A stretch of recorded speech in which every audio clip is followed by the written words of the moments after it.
श्रीरामचन्द्र कृपालु भज मन हरन भव भय दारुणम् नवकञ्ज लोचन कञ्ज मुख कर कञ्ज पद कञ्जारुणम् श्रीराम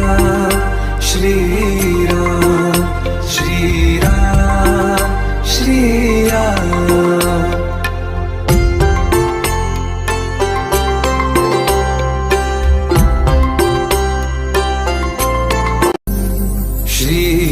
श्रीरामचन्द्र कृपालु भज मन हरन भव भय दारुणम् नवकञ्ज लोचन कञ्ज मुख कर कञ्ज पद कञ्जारुणम्